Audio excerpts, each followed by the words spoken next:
So now that we know how to save our node tree and do shot matching, we want to find out how we are going to match our skin tones when we're doing editing of several clips all together. So here, when I look at my screen, I have my video I have my scene in 3 clips. So there's this one, which we matched in the previous lessons with this one. So the skin tone looks pretty much cohesive. We don't see a lot of difference moving from this clip to this one. But when we go from here to here, the skin tone changes altogether. And this is where we're going to do a lot of shot matching in terms of skin tone. Sorry, we're going to do a lot of skin tone perfection. All right? So I'm going to go to the color page. And in the previous lesson, if you remember, we copied the color grading from this clip onto this and over here. So we need to tweak a little bit of the stuff over here so that we get better skin tones. Of course, over here, it's the light reflecting from here, bouncing off of here, and then bouncing against his face. And there's also another source of light that's casting a red undertone over here on the wall and then on both of the people's face. Let's see how we can fix that. So first of all, I'm going to check my saturation. Saturation is the same as before because we did it. I think a little bit of the effect is also coming from our look node. Let's see what happens when we turn it off. Yep, so that's also happening because this shot already has a lot of reds in it. So we don't really need the red undertones. So I can turn it off and then see what effect it has. And then I'm going to try to see if it does start matching with the previous shots. And yes, it slightly does, right? So I'm going to show you the settings of this node so that we remember. I'm over here on the color wheels. And what we did was we slightly directed our offset colors towards red and yellow. That's why we're having this overcast when we turn on this node. All right. I've already fixed the white balance and everything, so we don't need to worry about that. We copied all of the other settings from this clip. So everything is over here. We just need to make our changes according to this shot. All right. Now I'm going to go to the skin node and go to hue versus saturation. And then first of all, the first thing I'm going to do is I'm going to reset everything. And that does make their faces a lot more red than they were looking before. So I'm going to go ahead and sample from the guy's forehead because he has a lot more red in his skin compared to the girl. So click and drag across his forehead, and that gives me these points. And I can already see that the red that I'm getting is coming from here. These are the tones. Probably somewhere around here too, because they do have a little bit of orange over on their faces too. And then this is the end range, the end of the range. So again, as we practiced, I'm going to increase the range so I have more colors within my selection.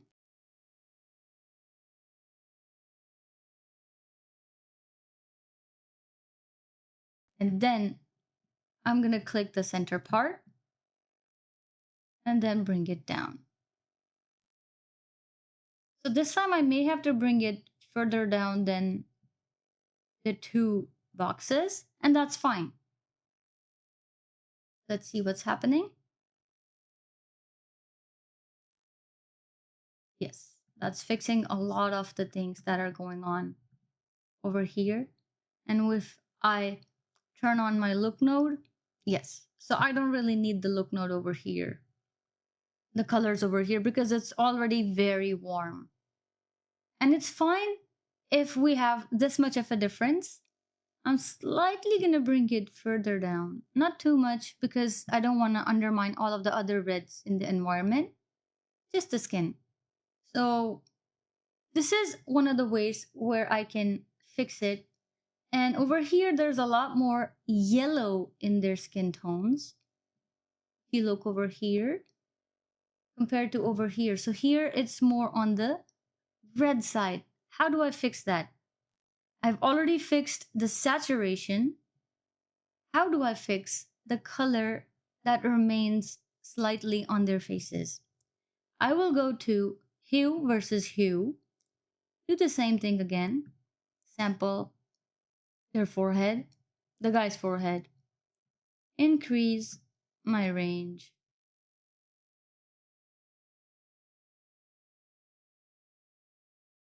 And then I'm gonna drag the middle point to either side to see what happens. So if I drag it over here, it gets green. If I drag it over here, it starts getting purple, right? That means I need to drag it a little bit towards the lower end. So I have more yellows than reds, if that makes sense. If I drag it any further, they start becoming green.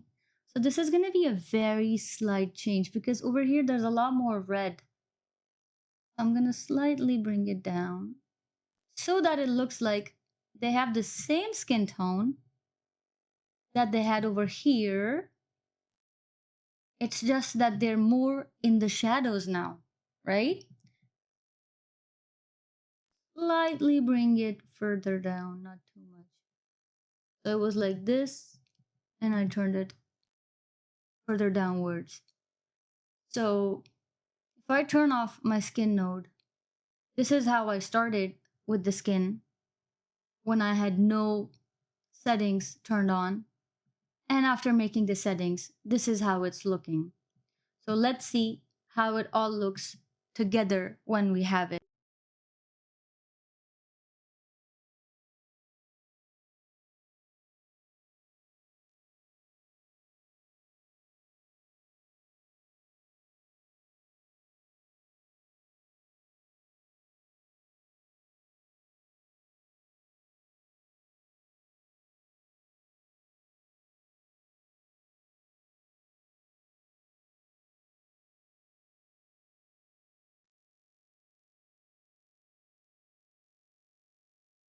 Yeah, it looks so much better, even though there's still a lot more yellow. So I can also bring down a little bit of the yellow as well. So I'm going to go to skin again because this could be skin and environment. Okay, so what I need to do is I need to go to hue versus saturation and click and drag my dropper against his chest. It's going to give me another point. This is why the color is peaking over here. So I'm going to create another out point. That way, this part is also going to be in my selection range. So I'm going to click and bring it down just to make it seem more normal now. Bring it down until it starts to look normal.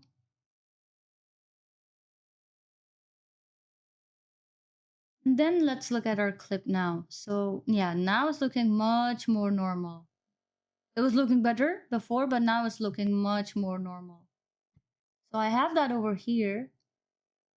Now let's play it all together and see what happens. Sometimes you're gonna have these issues. So this is how we do skin tone matching and perfection. This is how they looked in the first shot.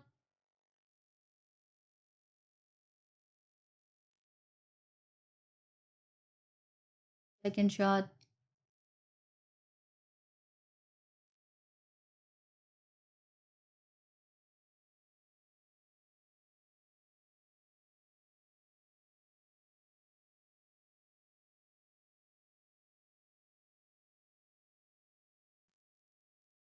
And this is how they look in the third shot. They're looking much more cohesive with the previous two shots. Skin is not too oversaturated.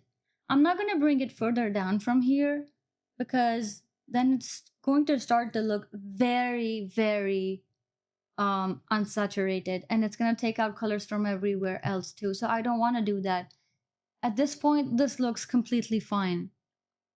And this is how you change colors with the curves when it comes to skin tone and everything. So you can go ahead and start practicing it. That would be really amazing. Um, and if you have any more questions, please let me know. I will be more than happy to answer all of your questions. You don't have to be so finicky about it that they're perfect and everything, but they should be in the same zone. So now when you look at these, you know that there's a lot more lighting over here. That's why they're looking paler because a lot more lighting is hitting their faces. And now their skin tone is in the same zone, but they're in the shadows. So it's fine that they look like this because their skin tone is in the same zone as the two previous clips. So I want you to go ahead and start practicing it and let me know if you have any questions, and I will see you in the next section. I will see you in the next section where I will be teaching you about different effects for visual enhancement.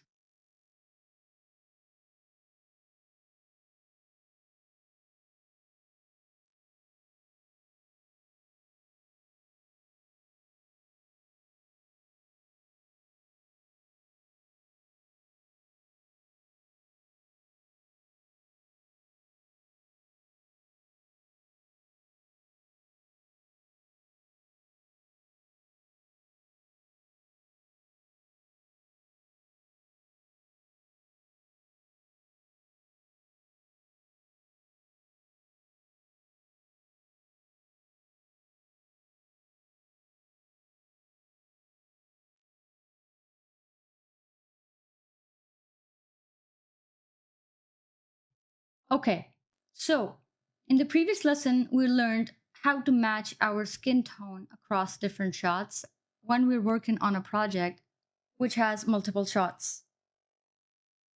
So that was a really fine method to understand how to match shots across, how to match the skin tone across different shots. All right. But what if you only have one shot and you want to make sure whether the skin tone is right or not, right? This method can be applied whether you're working on only one shot or different shots, because this is the method you are supposed to apply to make sure your skin tone is in the right range. How do we make sure of that? On the vector scope, we have a skin tone indicator, which is represented by this diagonal line.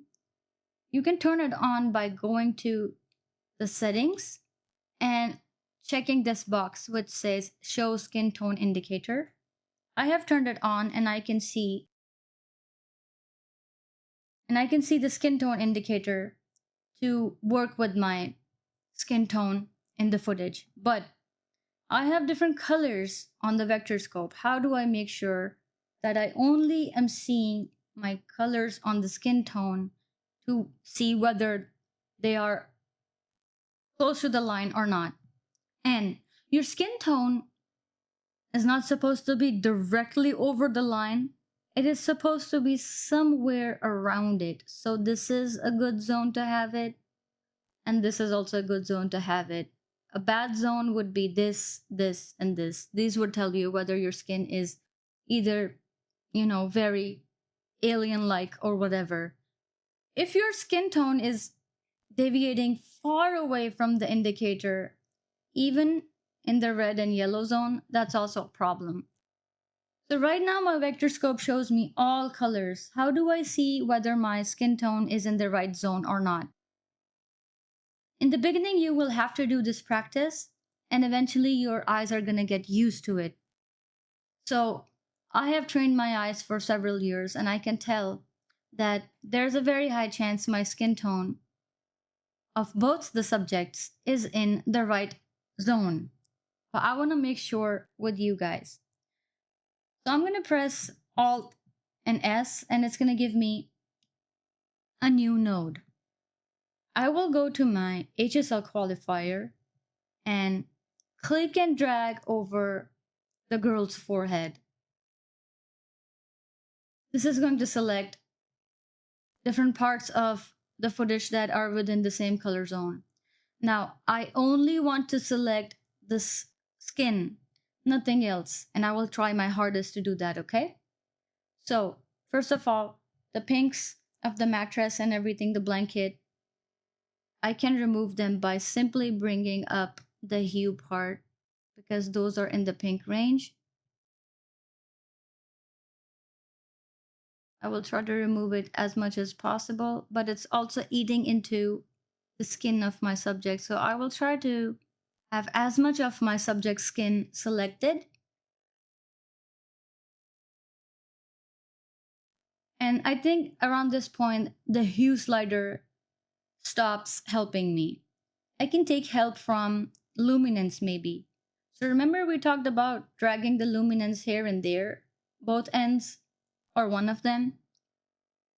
Let's see what that does. So I see that my subject is in the lighter part of the luminance.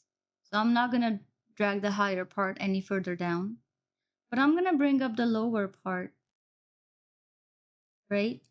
And this is as much as I can go with the two options, with all options actually. I can try seeing if saturation does anything, but no. Let's see. Because they're kind of in the same color zone, that's why they're pretty close in terms of their saturation.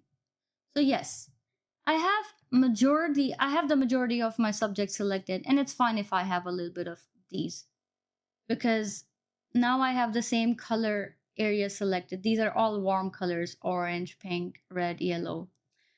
And then I'm going to go to the vector scope and zoom in, and boom, my guess was right. My skin tones are in the right zone. When I have these selected, something really fun I can do, and I'm going to zoom out because I already know that my skin is falling around the skin tone indicator line. With the skin selected, sometimes another thing that I do is I can go to color wheels. And if your skin tone isn't right, or if you want to just have dramatic effects, you can change the hue altogether. So do you see it's only having effect on the skin tone? But I don't want to do that. Sometimes I can also slightly increase the contrast. See? Only around the skin part, just to make it more dramatic. You can add a different color. Maybe, see, this is making them paler. They look weird against the background. But I'm trying to show you that it's only affecting the skin tone, right? I can sometimes make the skin soft, and I'll show you exactly what I mean. I will zoom in. And if I drag this mid detail slider to the right, it adds more details to the subject. Sometimes I like to have softer skin tones, softer skin details and everything. And this really helps when I have this option on. So if I turn it off, do you see how it brings back the details? If I turn it on, it makes the skin softer and smoother. I usually do this when I get projects with commercial companies and they want me to soften the skin tone of the subject because they're selling beauty products. But this is one way to help you with it. I'm going to press Z, snap back into fitting the preview in this area. I can also go ahead and only increase the gamma of the skin or the overall offset, and then decreasing the shadows just to make it more dramatic is what I'm trying to say. And then another thing I do is, first of all, I'm gonna reset these. I slightly desaturate the skin, slightly, maybe up to 44, 43, 45. So I decrease it by 6, 7 points. And it starts to look even much better. So let's see. When I turn it off, because I had the saturation over here, it was affecting everything, right? But I even went ahead, remember in the previous lessons, I went to the saturation curves and I brought down the skin colors. But I felt like I still have a lot more saturation than I would want to. So this is another way I can affect the saturation by only selecting and qualifying the skin colors and then making them look like this. So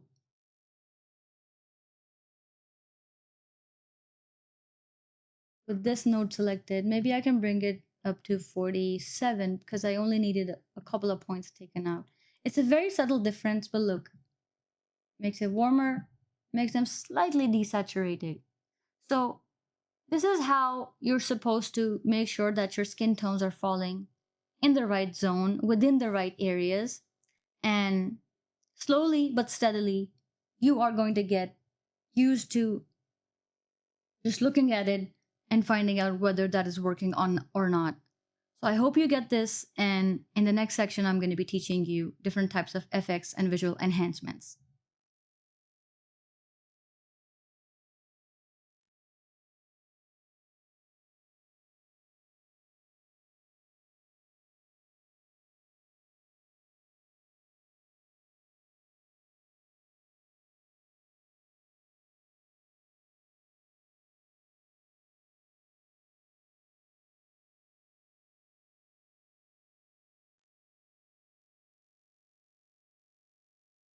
Okay, one very important thing that I want to tell you about is the skin tone indicator line.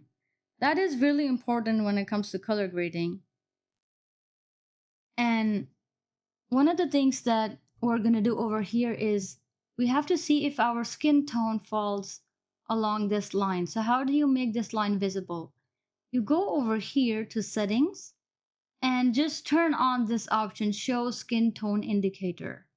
That way you will have this line appear at all times on your vector scope. How do we see if our skin tone is really in that zone? So I'm not saying that it has to be directly over this line, but it has to be somewhere around it, somewhere around here or here. It can't be over here or over here because that would mean that your skin tone is messed up. So we have a lot of colors that are showing on our vector scope. How do we find out whether our skin tone is really in that zone or not? Very easy. One way to sample it is I will create a node over here. This is just for checking and I can delete it later on. And what I'm going to do is I'm going to go ahead to the power windows, take the pen tool, create an area around somewhere around the person's forehead, right? That's going to isolate only this area. And I'm going to go ahead and press highlight. This is only going to show me the area that I've selected, that little dot, all right? And I can go ahead and see that, okay, this exists around this line. It's merging, it's going into this line. So that tells me that my skin tone is within the same zone, all right? I can go ahead and select different areas, come out of the highlight, fix it, reset it basically. And I can also sample a big part of his skin. So maybe what I can do is with this node selected, I can only go ahead and with the pen tool selected, I can end this node. I can go ahead and sample his entire face as much as I can and his body.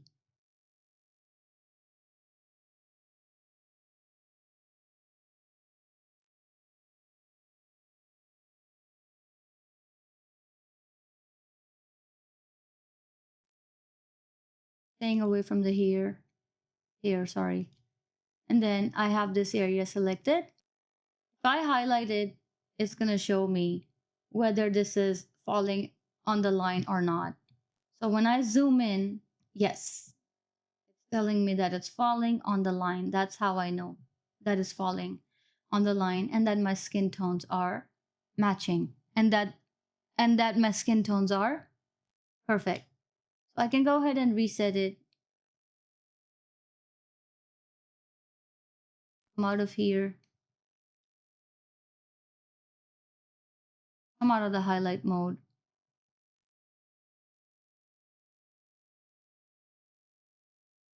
And a third way of checking it is by going to the HSL qualifier section and sampling the area of the skin. Let's see what happens. So it's taking out a lot of the areas that are not a part of the skin. And then when we discussed in the previous sections, we could do it with saturation, hue, and luminance. So let's see how we can get these areas outside of our selection. So when I go here towards the left, they get outside of our selection, but the subjects also go outside of our selection. So we need to get these outside somehow. What I'm going to do is, since both of my subjects are light-skinned, I'm going to bring the lower end of the luminance up so that I only have these parts. If I bring it any further down, I'm going to lose these parts. But I'm going to bring up the lower end, so I lose as much of the other part as I can.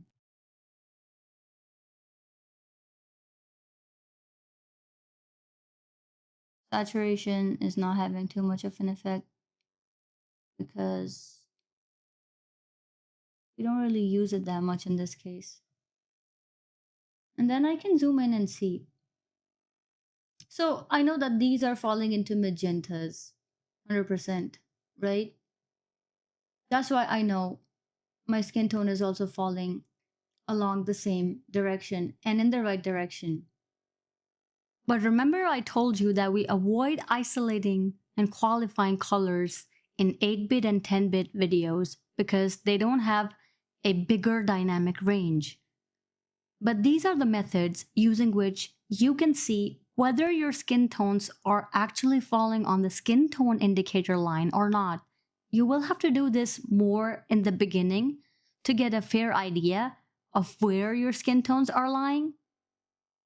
But with practice, you are going to get to that level where you will just see it once and you'll know whether the skin tone is the right color or not. So I hope this lesson gives you more knowledge and information about how to perfect our skin tones. And if you have any questions, let me know. I will see you in the next lesson.